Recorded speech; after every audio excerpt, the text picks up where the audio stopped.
it's time to look at the DK2 support for Assetto Corsa. I've been putting off this video because I was hoping that the 1.1 update would improve the support, but it hasn't. The problem is, the VR mode doesn't integrate with the menus at all. You need to set the headset to extend mode, and then make it your primary display, and then ideally you need to set the launcher to display on your monitor, so that you can navigate the menus. Once you've actually loaded a track, there's no UI whatsoever. It means that I can't run a full replay to show you how it looks through the headset with my camera very easily. But the bigger problem is that if you just want to use the sim, there's no access to your setup. So you can't pick your tyres and you can't change the amount of fuel in your car, which makes it very difficult for online racing. There's no head-up display, apart from a lap timer that pops up. You could argue that we shouldn't be using head-up displays in VR, and it should be seamlessly integrated in the environment, but the practicalities of a basic head-up display would be pretty welcome at the moment. With some of the modern racing cars, they have Motec displays, so you've got plenty of information in front of you, actually in the cockpit, but that's not the case with all of them. Talking of which, this is the Z4 GT3. One of the first things I noticed when driving this car in VR was that the numbers on the Motec display aren't lined up with the screen. They seem to be floating in mid-air. This is not something you notice when using a monitor, but the depth perception is so good with the headset, I can see immediately that the numbers aren't lined up. It's quite distracting and spoils an otherwise great looking interior. It's also very noticeable in the KTM crossbow. It's the small details like this that will become more apparent as VR becomes more realistic.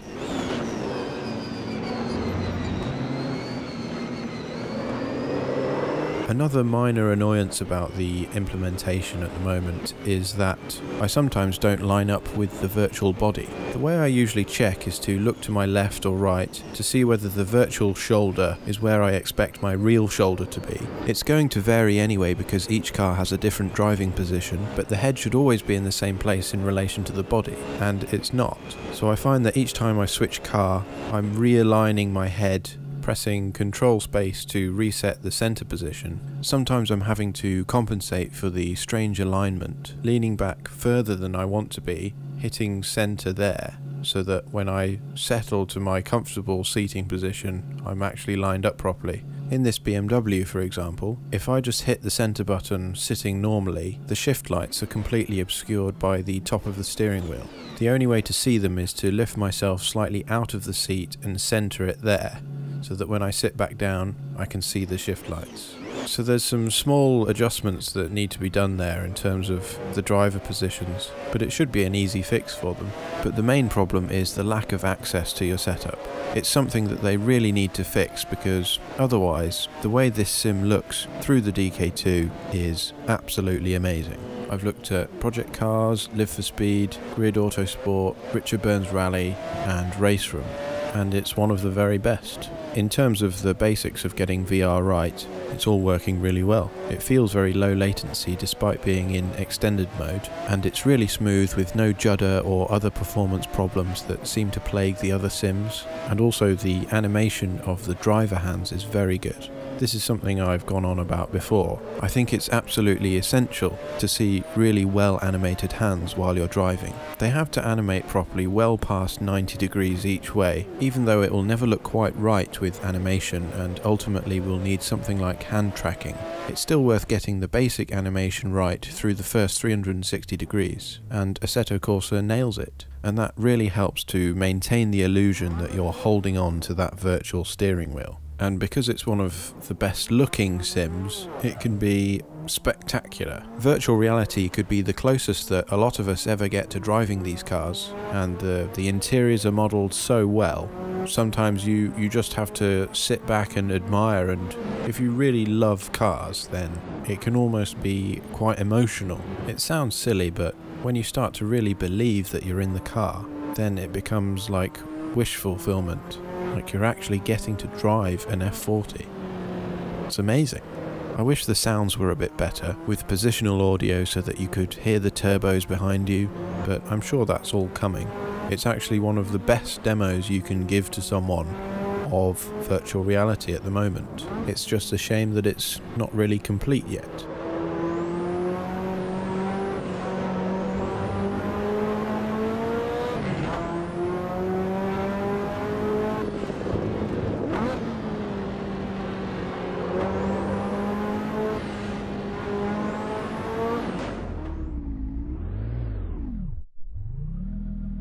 I'll leave you with a lap of the tourist layout of the Nordschleife. It starts you in a car park, which in itself is a great demonstration of the benefits of virtual reality. You need very good spatial awareness in a car park.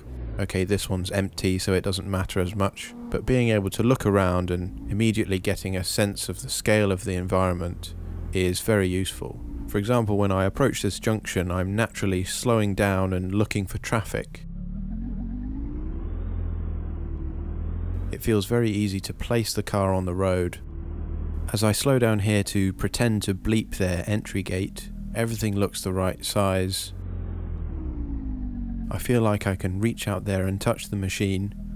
Actually, that's the only bit that didn't look quite right. I think it's something to do with their very low speed physics. The car seems to freeze instead of coming to a smooth stop, and it's particularly noticeable when you're looking out the side window.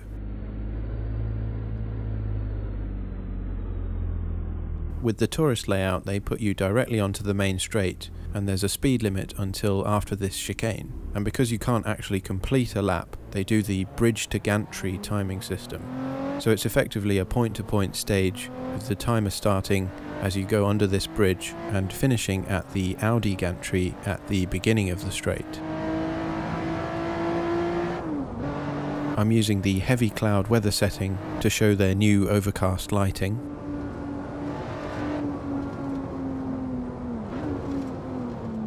You may notice some details pop in occasionally. This only happens when using the DK2, it doesn't happen on a monitor, so hopefully that's something that they can fix. It happens on the other tracks as well, it's just more noticeable here.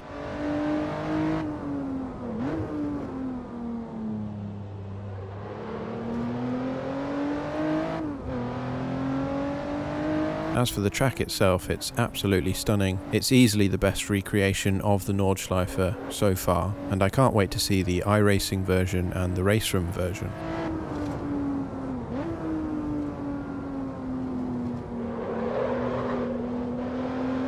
I'll let this lap play out so you can see the whole circuit. It was my first attempt, so it's pretty untidy. You can expect some cleaner laps in the new cars in future videos.